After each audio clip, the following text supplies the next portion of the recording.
1,51,000 सिर्फ जयमाल डालने का मांग रहा था कि ये एक रस्म होता है, रस्म के नाम पे वो पैसा ऐसा था। ड्राइवर ये बोल के था कन्या भाग जाइए, जो लगता है बिहारी बेचारा का टोन था, कन्या कन्या यहाँ से भाग जाइए, ये लोग कुछ प्लान कर रहा है। ये मेरी बहन हमको हॉस्पिटल में बताई। पूरी फैमिली डेविल है, क्योंकि एक घटिया परिवार में एक घटिया बच्चा का जन्म होता है, उसका संस्कार पता चलता है, उसकी माँ बाप बहन सब ऐसे है, वो एक क्रिमिनल फैमिली है, उससे सबको बचना चाहिए। ये दाना भी उसका पति है, इसने ही उसे मारा इतनी जोर से कि उसका आंत फट गया।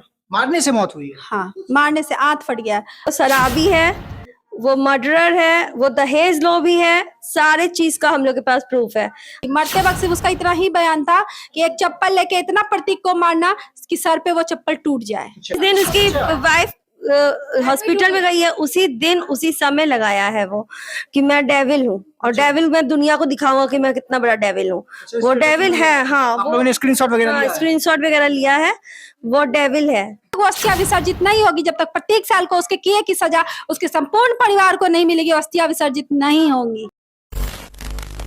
चांदनी चंद्रा जिनकी तस्वीर आपको सामने दिख रहा है, अभी हम उन्हीं के घर पर हैं, और उससे भी बड़ी बात आपको दिखाऊं, यहाँ पर सामने आपको अस्थियां रखी हुई है, और इस अस्थियां चूंकि कहा जा रहा है कि जज साहब पर एक आरोप लगा है कि जज साहब ने अपनी ही पत्नी यानी कि चांदनी चंद्रा, जो तस्वीर आपको देखने को मिल रही है, इनकी हत्या कर दी गई है, और महज सिर्फ दहेज के कारण, मतलब चंद पैसों के कारण अपनी बीवी की, अपनी पत्नी की हत्या कर दी जाती है। और जहां हंसता खेलता परिवार जो यह सोचते हैं कि मेरी बेटी बड़े घर में जाएगी, बड़े पद वाले व्यक्ति से शादी होगी तो हंसी खुशी रहेगी, लेकिन उसके बाद क्या होता है देख सकते हैं। सामने एक आपको तस्वीर देखने को मिल जाती है। क्या है पूरा मामला, इसके बारे में मैं आपको बताया था, लेकिन अभी हमारे साथ उनकी बहन है, और बहन बुआ सबको यहीं पे खड़े हैं, इनसे हम लोग बातचीत करेंगे क्योंकि इनके हाथ में तस्वीर है और क्या मामला है इनसे हम लोग जानते हैं। अच्छा, क्या ये तस्वीर लेकर के आप लोग क्यों खड़े हैं? ये तस्वीर हम ये बताना चाहते हैं ये व्यक्ति कितना खतरनाक है। ये दाना भी उसका पति है, इसने ही उसे मारा इतनी जोर से कि उसका आंत फट गया।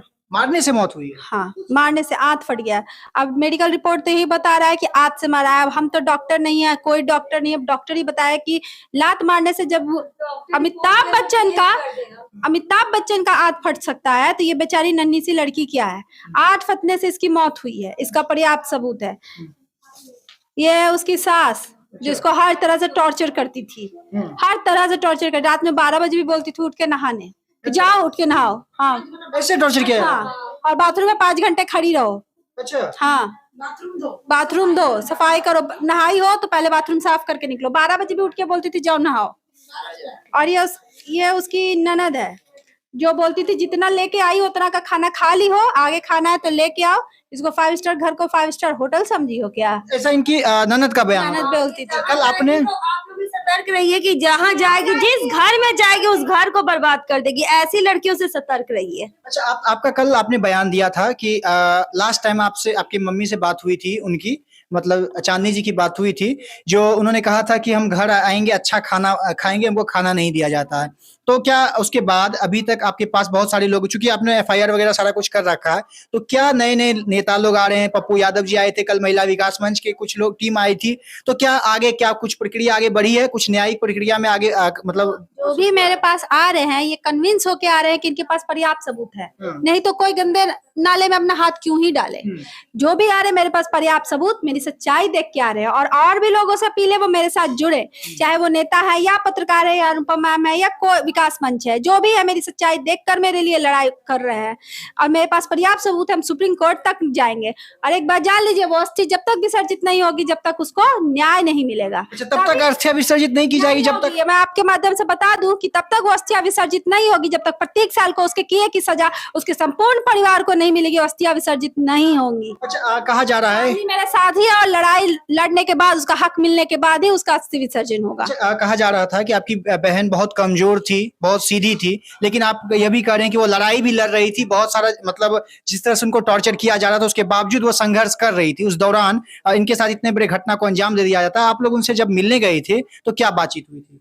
बातचीत हुई थी, फोन तो उसका हैक था, बेचारी कभी कुछ नहीं बता सकी, बाहर नहीं निकली कि किसी से संपर्क कर सके। एक मात्र मेड थी जो उसको सहायता की, उस मेड को भी भगा दिया। मेड ने मतलब मेड मदद के मतलब कोई नौकर की बोली भाभी आप भाग जाइए, नहीं तो ये लोग तीनों मिलके माँ बेटा लोग कोई प्लान कर रहा है, आप नहीं बच पाइएगा, भाभी भाग जाइए यहाँ से। इतना में मेड बेचारी कैसे से पकड़ा गई, उसको भी वहां से भगा दिया गया, ड्राइवर को भी भगा दिया गया।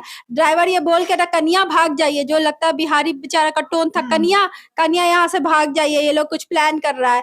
ये मेरी बहन हमको हॉस्पिटल में बताई। अच्छा। हाँ, और वेंटिलेटर पे गई, फिर कभी नहीं उठी। मरते वक्त सिर्फ उसका इतना ही बयान था कि एक चप्पल लेके इतना प्रतीक को मारना कि सर पे वो चप्पल टूट जाए। अच्छा, यहाँ पर देखिए इनकी एक और बहन है जो काफी भावुक है, काफी इमोशनल है। इनसे हम लोग चूंकि कुछ सवाल करना चाहेंगे। अच्छा, आपको जिस तरह से आप परेशान है, अभी मैं ज्यादा सवाल तो नहीं करूंगा, लेकिन क्या लगता है जो न्यायिक प्रक्रिया है, जो आप जितना नेता लोग आ रहे हैं, नए नए लोग मिलने के लिए आ रहे हैं, आप लोगों के समर्थन में आ रहे हैं, तो क्या कुछ मतलब जो न्यायिक प्रक्रिया है उसमें कुछ आगे बढ़ी है? वो बिल्कुल बढ़ेगा और हम लोग इसको अंत तक लड़ेंगे।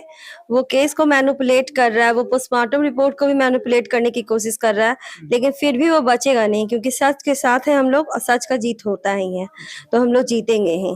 और वो मुंह छुपा के बैठा हुआ है किसी कोने में, हॉस्पिटल में वो नजर नहीं आया, वाइफ को एडमिट करवाने नहीं आया, वाइफ वहां से जब एडमिट होके हट रही थी, दूसरे हॉस्पिटल में थी, तो वो नहीं आया। वो मुंह छिपाने का काम किया है।